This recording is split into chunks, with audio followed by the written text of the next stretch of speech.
मिळण्याचा आमचा आग्रह आहे। कार्यकर्त्यांमध्ये जर जागा मिळाल्या नाही तर मोठी नाराजी पसरण्याची शक्यता आहे।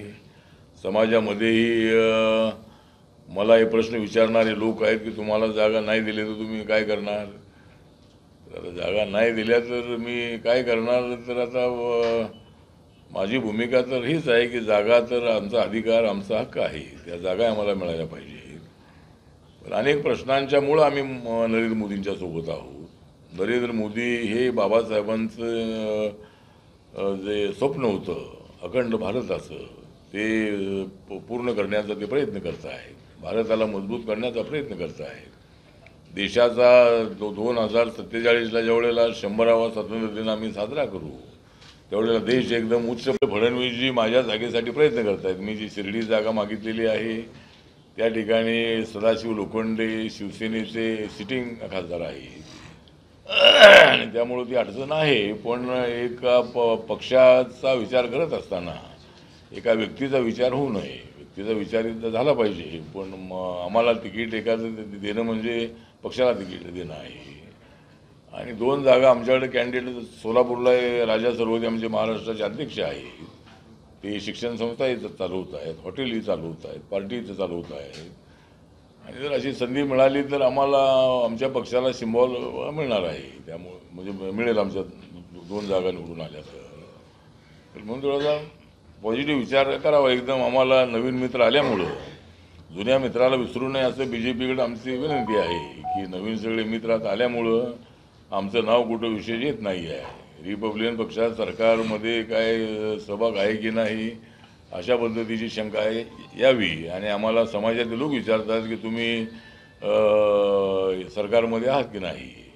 तर ठीक आहे, आमचा मंत्री नसेलही आता, जेवढं होईल तेवढ्याला होईल, पण सरकारमध्ये आम्ही आहोतच ना। सरकारमध्ये RPI सुद्धा त्यामध्ये एक महत्त्वाचा घटक पक्ष आहे।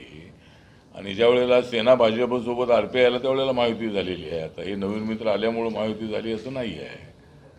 शिवसेना आणि भाजपला युती म्हणायचे। ज्यावेळेला आमच्या पक्षाने निर्णय घेतला की BJP सेनेसोबत जायचं त्यावेळेला आपण सर्वांनी त्याची युतीला महायुती म्हणून आपण संबोधलेलं आहे। त्यामुळं त्याचा विचार गंभीरपणे करावा अशी आमची विनंती आहे। त्यामुळं मला असं वाटतं की सर्वांना घेऊन जाण्याची भूमिका सध्याच्या BJPच्या नेतृत्वाखालची NDA सरकारची आहे। आणि आम्ही कॉमन मिनिमम प्रोग्रामवर एकत्रित आलेलो आहोत। काय मुद्द्यावरती जरूर अवश्य मतभेद असतीलही, पण NDA सोबत जॉर्ज फर्नांडिस होते, शरद यादव होते, नितीश कुमार होते, ममता बॅनर्जी होत्या, नवीन पटनायक होते, DMK जे करुणानिधींची आहेत ती सुद्धा त्यामध्ये होती। त्यामुळं मला असं वाटतं की तसं परिवर्तन समाजामध्ये झालेलं आहे। त्यामुळं जरी बाळासाहेब आंबेडकरांनी भूमिका घेतलेली असली तरी त्यांना तो अधिकार आहे, पण ते महाविकास आघाडीमध्ये जातील असं मला वाटत नाही आणि महाविकास आघाडी त्यांना घेईल असं मला वाटत नाही। 400 जागा आम्हाला आल्यानंतर आम्ही भारतीय संविधान बदलणार आहे असं स्टेटमेंट त्यांनी केलं। मला वाटतं की हेगडे जे आहे ते हेगडे बऱ्याच वेळेला कधी कधी दलितांच्या विरोधामध्ये कधीतरी असे अनपेक्षित अशा पद्धतीची भूमिका ते मांडत असतात। आणि त्या भूमिकेचा आणि नरेंद्र मोदींचा काही संबंध नाही। त्यांच्या भूमिकेचा आणि BJPच्या भूमिकेचा कसलाही संबंध नाही आहे। भारतीय जनता पार्टीने आपली भूमिका पूर्णपणे बदललेली आहे। ज्या वेळेला भारतीय जनता पार्टीची भूमिका लिमिटेड होती त्यावेळेला त्यांचे 2च खासदार होते 1982 मध्ये। आता त्यांचे अटलजींच्या काळामध्ये 182 झाले, माननीय नरेंद्र मोदींच्या काळामध्ये 282 झाले, नंतर 303 झाले, आता 370 पर्यंत जाण्याचा आमचा प्रयत्न आहे। त्यामुळे आता हेगडे जे आहे त्या हेगडे नेहमीच विपर्यस्त अशा पद्धतीची भूमिका मांडत असतात। आणि संविधान बदलण्याचा कोणालाच अधिकार नाही। ज्यांना संविधान बदलायचं असेल त्यांना देशात राहण्याचा अधिकार नाही आहे। संविधानाचं जे प्रिॲम्बल आहे त्याच्यामध्ये कसलाच बदल होऊ शकत नाही, पण नवीन कायदे जे आहेत तो करण्याचा अधिकार आहे। जसा आता महिला आरक्षणाचा कायदा झाला नवीन, अशी रोज प्रत्येक सेशनमध्ये पार्लमेंटचे अनेक बिलं जे असतात 20 बिलं 30 बिलं 40 बिलं अशी बिलं येतात आणि त्यामध्ये नवीन कायदे करण्याचाही प्रयत्न असतो। जुन्या कायद्यांमध्ये अमेंडमेंट करण्याचाही त्यामध्ये प्रयत्न असतो आणि बहुमताने त्या ठिकाणी कायदे बिलं मंजूर होतात आणि त्याचे कायदे होतात।